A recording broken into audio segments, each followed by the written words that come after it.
Welcome to Difficult Conversation Africa broadcast. I present to you the host, Yinka Olaito. All right, welcome to Difficult Conversation Africa podcast, a platform where we focus on issue of development across Africa, a platform which is pushing forward conversation that many are afraid to talk about, but which are pivotal to the development of Africa.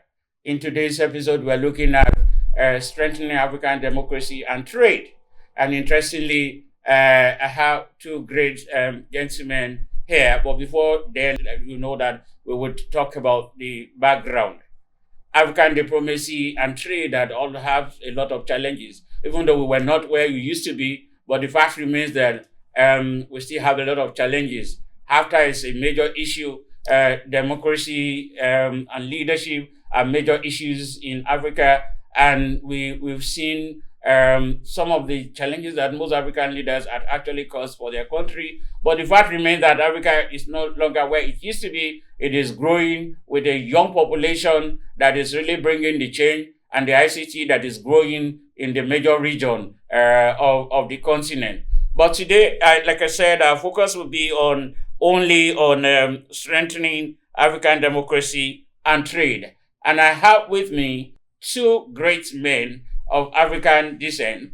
They are part of League of African Ambassadors, an association that brings together all the African ambassadors, both retired and are still serving. And today, they will share their thoughts with me and with our audience today on things that need to be done and the progress that they are here to really enforce. So I have in my right hand here, I have Ambassador Nwane Omiyi, a former High Commissioner of Nigeria to Zambia, who had served in capacity as Ambassador of Nigeria to different countries, and through his influence and leadership had made a lot of changes. Welcome, Ambassador Omiyi. Thank you. At my left hand, I have Ambassador James Usana. John Usanga, sorry. He was from a High Commissioner of Nigeria to Ambassador of Nigeria to Guinea-Bissau and Cape Verde.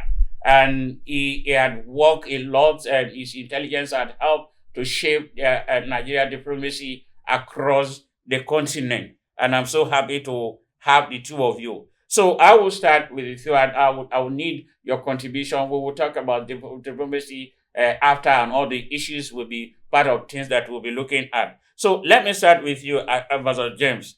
What is the formation of LAA all about? Yeah, the League of African Ambassadors came into existence as a result of the burden that ambassadors had concerning the role that African ambassadors play in the development of Africa, particularly in cases where African voice has to be heard, and then the voices are not heard. You find out that many of the ambassadors, when they leave post or retire, they just go into oblivion. Their competencies, their experiences are not brought to bear on issues of Africa. So we felt that there was a great need to harness the experiences of these people and the knowledge to ensure that African ambassadors lend a voice in how Africa should fare in the scheme of things in Africa.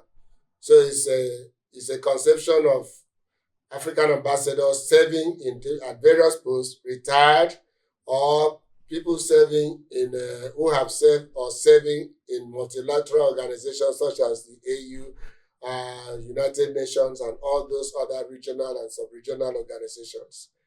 We came together to see how we can do to advance the interests of democracy and diplomacy in Africa. Thank you. You are the president of League of African Ambassadors. Why is it so important that it should be now? Thank you, viewers. The question is a $1 million question. Why now? The truth of the matter is that the organization ought to have been. Yeah, but that's what for some reasons, that we cannot explain. It hasn't been. Okay, during the consultations, that has been the questions on the lips of so many people. Of us. Mr. President, come on, true. This thing has not been why, and we don't have the answer. But the obvious fact is that today Africanization is high. The market women, the professionals, the artists, the politicians, the farmers, everybody, the consciousness of one Africa, one people, one market, it's very high. That's and true. It is an aberration that those that are trained professionals to mind the post, the international post for Africa, our voice are not there. So it wasn't a difficult thing to get the buy-in of our people. But they say that the idea, the time has come. Nothing stops it. That's true. That's true. One other thing that I would like to know, when it comes to strengthening African diplomacy, how will League of African Ambassadors help today, given all the challenges that we face? Our slogan says we are louder and stronger together. That's true. Unity is strength. And when it comes to diplomacy, especially at the international stage, it's about united voice. So we bring into bear the communality, the moderation that is required, that we needed when we are going to face the other part of the world. Okay. And like my colleagues, the deputy spokesperson have said, that it involves both serving and retired. So it means we are always at the post. So is either you are an envoy, is either you are permanent representative there in UN or other multiple organizations. So it will be easy to galvanize our voice internally before going out. Yeah, Ambassador, can I ask you, because where people are involved, there's always interest. Are we sure that we will be able to get all the collaboration and all the network that is necessary? Particularly, this is an association for all the African ambassadors. I'd like to say this. Thank you very much for your question. It's a concern that anybody will raise. The concern is interest is in politics. And we are fine. With all due respect, interest is politics. Actually, diplomacy is interest. That's right. But the interest is not basically fiduciary. It's building relationships. That's true. And then, when you talk of interest is, can we speak with one voice? What is the interest of Africa as far as international relations are concerned? What do we stand for as Africans? And we have built relationships across Africa. That's true. And we know that our role is very key and important. That's true. So why not galvanize these relationships and interests in advancing the cause of Africa to lend a voice that, okay, as far as Africa, the new Africa is concerned, this is where we are going. That's where we're going. And then we use our influence and experience to begin to impact the way an average African thinks. Ambassador just talks about the communality of Africans. We are naturally communal in nature. I know. Can we bring back that communality? Which we are already in the scheme of things, because we have lost it because of Western influence. That's true. So it's no longer going to be like to the extent, oh, Israel. No. It's going to be like, okay, we are Africans. We have always helped ourselves. Yeah. We have always been there for one another. So can we bring back what we have lost? This is what we intend to do. Yeah, I hope that will be done, because I know that, well, if we have the same focus, and the fact remains that you have built relationship, you've been involved in diplomacy before, nobody should expect that there wouldn't be internal unity for you to pursue your vision. But sometimes, as an average person, we will need to raise that concern and say, how united will the unity be? Because it is in unity that we can actually achieve a lot of the progress. Then African full development seems to be slowing down. And this has to do with leadership in some countries. It's not in all the countries. I know that some countries are doing well in Africa with the leadership thing. how do you think that you'll be able to manage African leaders since you will not be at the helm of the affair? What you're trying to do is to galvanize. But what if the leadership are slowing the action down? You think that, Ambassador, let me start with you. You think that there can be any, you'll be able to make a very far-reaching impact with the leadership that are still slowing down the hand of the movement of the development of Africa? The truth of the matter is that advocacy and persuasion is a strong tool. Yes, I know that. And we are not doing badly. And that's why we are coming on board, because we are representative of those leadership, president, primarily. Yeah, that's so it will be a difficult thing to communicate to our leaders. But away from that, what do the leaders, what role do they actually play? And that role, is it not there in terms of food production? Because I hope that's the area you are going to. Is policy making. Yeah. And do we really have, we can never have a perfect policy. That's to say the truth. But how do the citizens get involved? I asked one of big men we were discussing, I said, how many acres of corn do you have, or yam, or whatever agri? What is your involvement now as a big man? That's so we should shift the narrative from the leaders, and not they don't have their blame, but we should take responsibility as citizens, creating awareness. Yes, I agree. There are areas that the leaders should be held responsible. That area, I want to assure you that the league is poised to creating the awareness to them. But more importantly is, how do the citizens take the policies that is available? Like, you know that yesterday, by yesterday I mean yesteryears, yes, sir. Power generation is a monopoly of government. Yeah. But today it has been unbundled. That you can never now claim that power is entirely your problem as an investor, because you can factor the generation into your budget. You understand? So those are things that leaders are required from the leader. When those things are there, how do the citizens take advantage of it? So that is where we are much going to focus on. Yeah, thank you. Ambassador, you talk about policy, and policy is about interest. I always come back to that. Policy is about interest.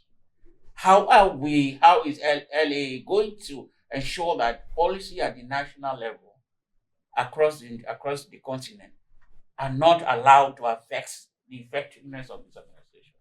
Thank you very much. We are not a political organization in the first place. I know. We are a non-profit organization. But policy can affect you. What we are trying to do is, Ambassador talks about advocacy. Yeah.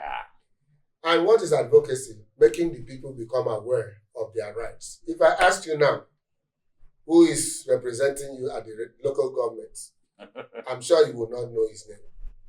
If I ask you who is representing you in the state assembly, you will not know. This is what happens across the board. Okay.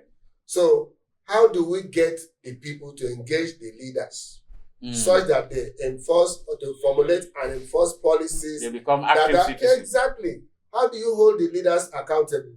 By knowing that you have a right. Because it is in the interest of politicians, with due respect, that you don't become aware of your of your rights. Of your rights.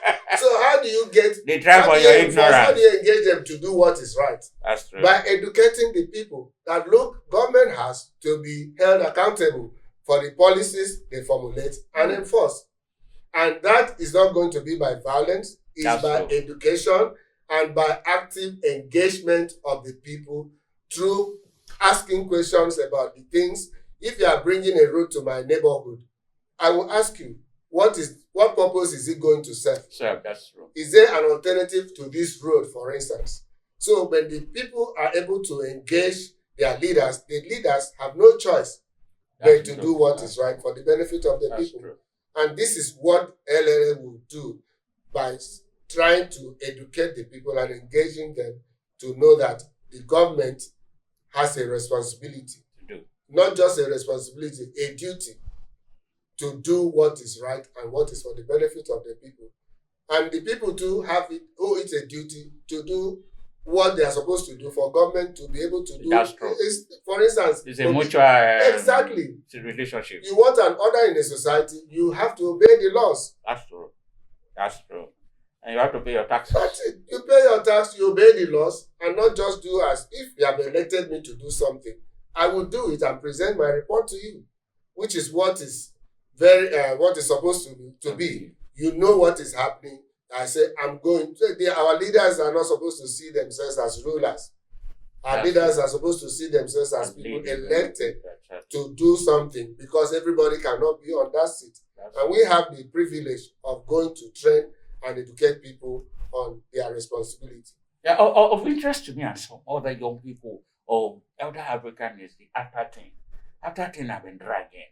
In terms of trade, the implementation, visa restrictions, and all of that. And I before we came on here, I remember I was asking, what about those people that are pulling out of the regional blocks? And you said you both shared that just a glimpse in the pan, that it was a temporary thing. Now, looking at after trade restrictions, how will LAA be of importance, and how can this body accelerate the progress of that after needed? The good thing is this: we both served in Africa as ambassadors, High Commissioner to the Republic of Zambia, and then I was in Guinea-Bissau. And we have identified the problems that hinder Afcta implementation. The problem is majorly connectivity. Majorly connectivity. I remember if I had to go to Cape Verde and I had to meet an appointment, I would take a flight to Lisbon and then connect Cape Verde, because there was no direct flight. Wow. Within the time frame I am supposed to be there.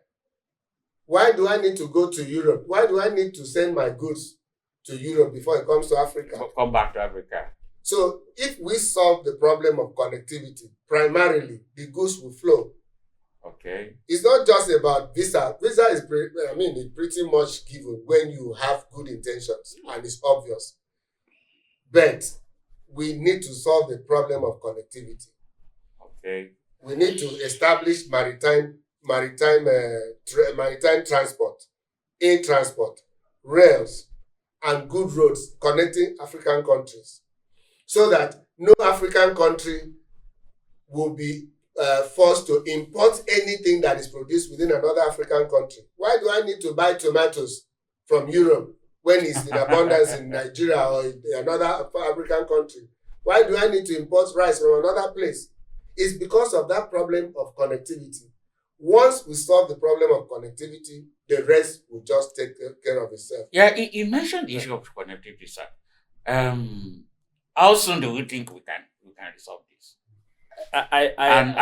What role do you think that LA can be playing or should play? You raised the issue that is at our heart most. It is actually sad that I'll need a visa to go to Zambia. I need a visa to go to South Africa or African countries. It's a regret because we appears not to be fast in learning. I think we shall copy the very good point that you raised. Yes. And it is for the best interest of Africa and everyone. And our trade. That, you see, we have a large market. That's true. And if we utilize the market we have, we will be wealthy. In time, we will be rich. We are wealthy, but we are not rich.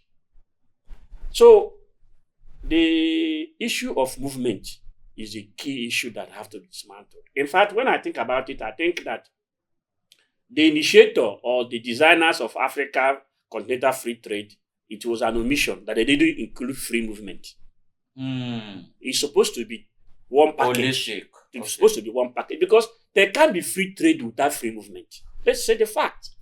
So that is why each person is that is not the integrity. Africa like before we came with discussion about the awareness, the Africanization awareness. Yeah. In fact, when I was at post, I received the chairman of the ruling party in Zambia. Okay. And from his mouth, he said that Africa is one family. Africa is one mother.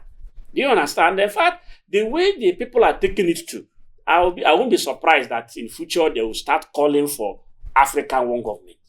Because the awareness of growing, oneness, with the young people. oneness of Africa is very, very high. When we talk about free access, we have to get this thing clear. We're not saying that you should free as in our balance free OC. No, it's not that people shouldn't pay the entry fee. But what we're saying is, I want to go to Zambia, have a goods to say to Zambia, I buy my ticket, I enter a plane, so long as I'm an African. At the point of entry, they stop me. If it is $1 or $2, as the case may be, I pay, I go in. Not that I will now go online, apply at the discretion and mindset of the visa officer at that moment, he will reject or accept. And you know what? All these restrictions. So, sorry, sir, before you come in, yes. As far as I'm concerned, African continental free trade is a general on wheelchair without movement, without free movement. Beautiful program, but cannot achieve the purpose where there is no free movement.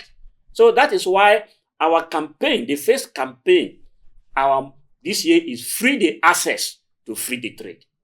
Ambassador, you want to have something? I was talking about this free movement thing. I'm saying that all these restrictions were imposed on us by colonialists.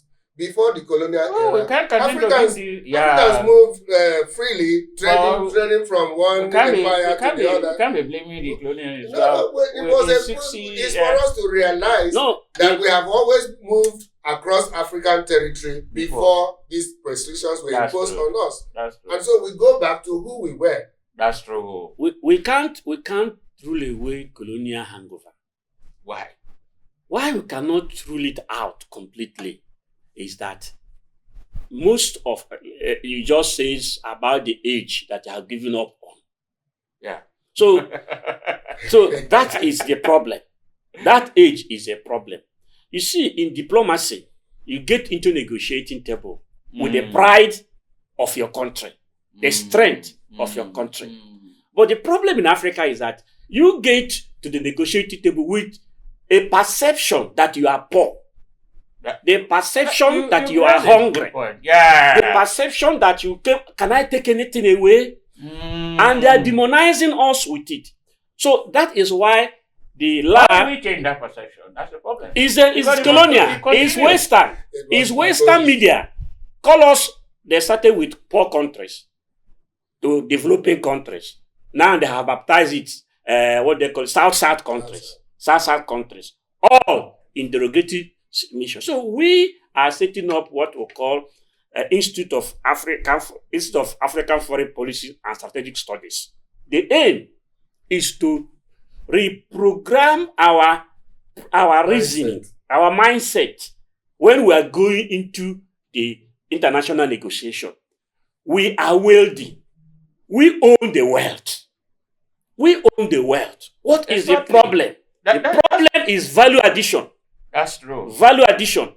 That is what the West brings into our natural resources. And they will return it and send the price, 1,000%.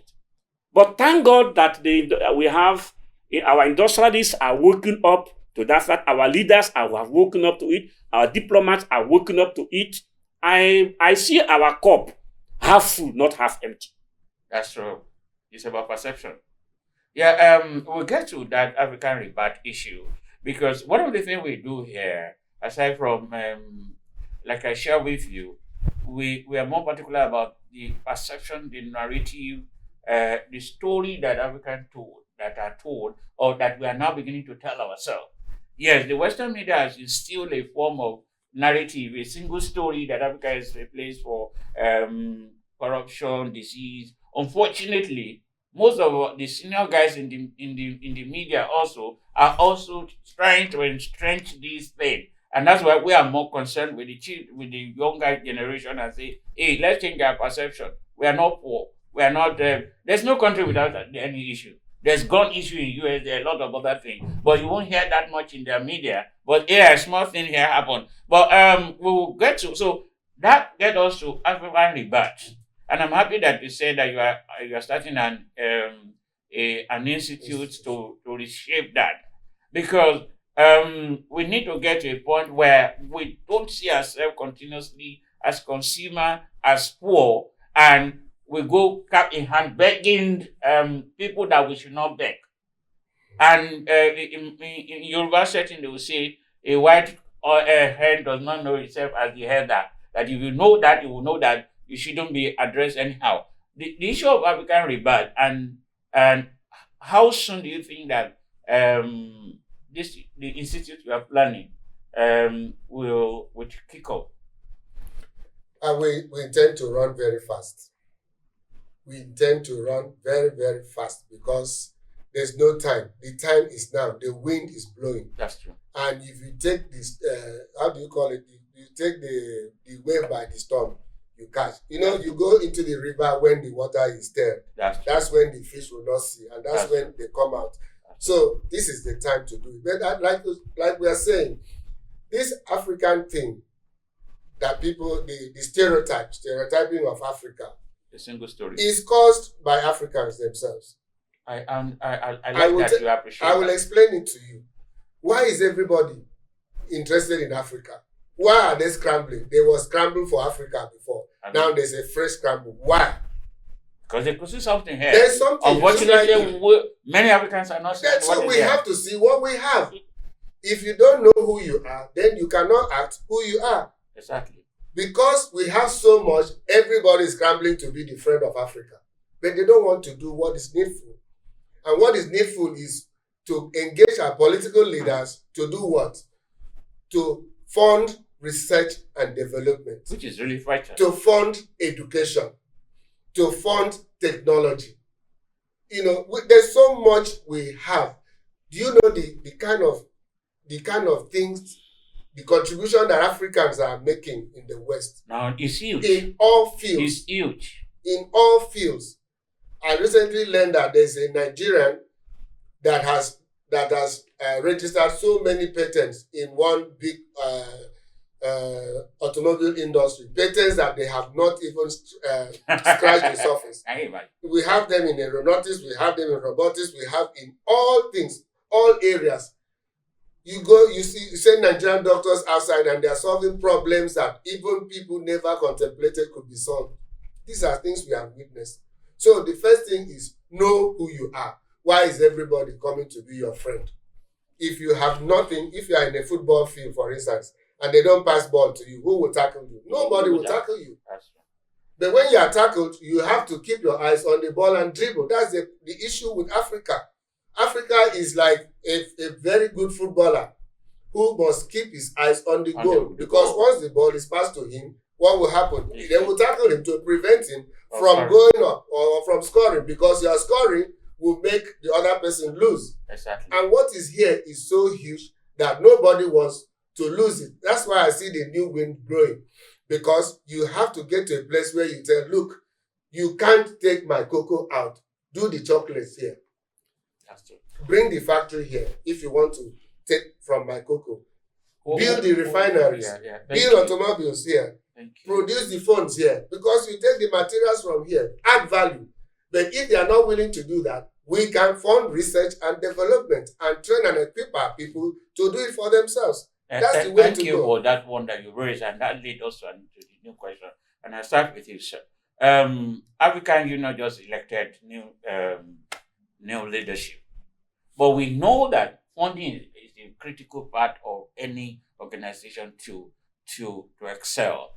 And part of the challenges that I know, that some of us know at face African Union, is because the fundings are not there to do most of the things they want to do. How will you help? You know, your advocacy, you won't be able to do anything really. But is there a way League of African Ambassadors will be able to help in this area where they can get the commitment of the president and leaders of every nation to be committed financially to that union? Before I come to that question, I want to add to the African rebirth. we must do away with fast food mentality. Africa has to be patient to grow our resources from extracting material to manufacturing stage. The same for for our production. You see, is it not a disgrace? Is it not a disgrace that a country that is blessed with crude like Nigeria for decades could not refine their needs until God sent a savior in the person of Dangote? If you had asked me in a quiz whether Africa can refine their product, I may tell you, I would have told you that never. That to refine a crude, you must go to heaven and get license. And Africa cannot go to heaven because can't go to moon. It means that Africa can. That is the reason. But Dangote have answered the question that yes, we can. It's corruption, connivance, lack of love, fast food mentality. That's true. You see, that is where you now look at maybe there are certain things we need to interrogate, but let me not digress so much. Get to where you asked. Is another core areas we are interested in. How do we reduce foreign donations? How do we become self-sufficient? Because anybody who pays how do we pays the piper dictates the tune. Normally. So, you know why I always want to emphasize the citizens is that national government on their own have weight that carry. I am not advocating for them, but we must proffer solution. The solution is that we need to get our entrepreneurs, our private sector to be interested in supporting, sponsoring African Union, REX, ECOWAS, and so on.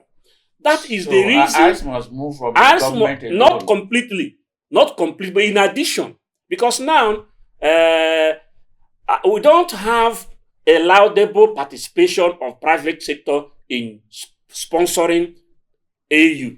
Maybe because they have not been. It has not been cultivated. Exactly. So one of the major focus of the league is to cultivate that, to start engaging private sector, to say, look, we can serve you better, or this union, ECOWAS, all the regional economic organizations will serve your interest better if you are funding them. Because that is when... That's a conversation that I think is important. Yes. Because, you see, it's difficult for you to say no to the man who will feed you. Who feeds you. That is the hard truth. So when our resources, our funding, our donation is coming from Europe, and you now want to confront them on the table, then on that day you lose leg and go back to Africa after the meeting. And you don't want that. Another thing would be there should be a form of enforcement compliance on the part of African countries that are members of the AU. But I don't think that you will be able to do that. So that, but you can encourage. Even what allocations, if allocations are given to you and it's too much for you, you seek for help from your entrepreneurs. But there has to be a commitment, not just to depend on one source.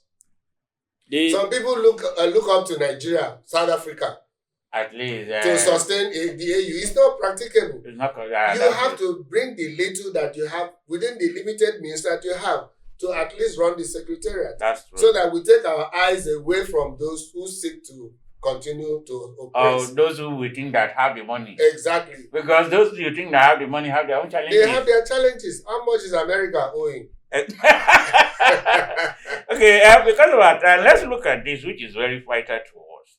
Peace and security issue are quite important to development. And we know that there are skirmishes in terms of internal security, peace issue, terrorism. Until we resolve this, until we have peace, trade and every other thing may not work. Can I ask you, sir, will a political or a diplomatic issue, alternative be the best alternative? Because we've been running on this for some time, and we can see, yes, it may be reducing, but the fact is, where there's no peace, we know that some regions in Africa are hotbed. And have you ever taken a look at those bandit soldiers wearing gun, AK-47. Is it AK-47 wearing them, or are them wearing AK-47? You cannot explain, because the main thing is hunger. Hunger contributes to the great percentage of why there is no peace. Why do I say so? I say so because as this gentleman went to school now, can you recruit him to be a military? He can, because it's knowledge. It's knowledge. So the industrial revolution is the key. That is a new approach. Diplomacy have always been there. Political have always been there. It has never produced any distance. So industrialization will be the best. So as soon as there is aggressive industrialization, taking away these soldiers of armed youth from the markets for the people to recruit from the streets, then that is when we're beginning to get the peace we are looking for. Again, we need to interrogate. We need to interrogate leadership. Every time you see, you media have this everything leadership. Let us say, it is not leadership who build industry. I know it's not government who build. But they need to create an enabling It is there. Do you have money to build industry now, and they say you shouldn't build? Then involve us. That's where we know what involve us. We all know what it is. So the truth of the whole matter is that there is a war. There is a commodity war between Africa and Europe. They don't want us to produce what we eat, not even to produce. So that is what we need to engage. Have anybody sanctioned Dangote for building a refinery? No. Even I was surprised that of all the countries that US was giving him crude, was importing crude from US, where people would think that wouldn't want us to refine a liter of fuel here. The time for blame game is over. It's a time for us to engage the critical stakeholders. And if we identify their problem, if it's a national, our organization would want to not interrogate, but to interface with the national government to see what is hindering that. But the issue remains that it's a time for Africans to wake up, to own their society. You understand? When you look at coffee is a many billion dollars market. How much does African get? But they see it from Africa. Cocoa, he mentioned that before. It's from So that is why we cannot wait to have a truly free market. Because by the time before any industry feed the market, African market, there won't be cocoa or coffee seed for these people to come and carry at no price. Thank you, Ambassador Nwana and Ambassador John. Thank you for your time, because we will have this conversation again. It's really deep. We can, because that's why we say it's a difficult conversation. It's a pleasure. It's difficult, but we need to read this kind of conversation. It's a pleasure, but so, you promise, that the league is an asset organization that will soon be launched. So okay, it's going to be launched. When is that going to happen? Maybe that you just give us what are we expecting? What are the things that when, where, and what should we expect? Well, we expect that by June we should be able to tell the world that we are alive and well. Okay. Our licenses are in place. The secretariat is in place. Okay. It's just for us to begin to blow our trumpet from now on, so the Africans will and the resources are in place. The other resources are in place. Because that's another thing. If you can have this idea, but what about when there is a will, there is a will. When there is a will, okay, there is a way. All right. So on 9 June, by God's grace, we are going to do the inaugural World Press Conference and the installation of the founding president of the league in Zambia. We'll keep abreast with the media. Because it's a media team. Majorly media is a media team. Thank you. Thank you, everybody, our listener. I'm sure that we will get a lot of feedback from you. Please keep sending us your comment on what to do, and ensure that you continue to follow us and you continue to promote this. I want to say thank you. It's an interesting conversation, though it's a difficult conversation, but that is why we are here. We promise you we're going to have a second part of this conversation. Until then, please stay tuned and stay blessed. My name is Yinka Olaito. Have a good day.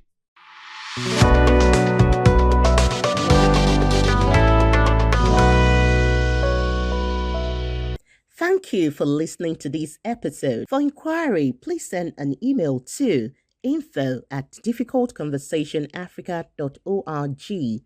Telephone 0809 3160 591. Please follow us on YouTube, Facebook, Instagram, and Twitter at Difficult Conversation Africa.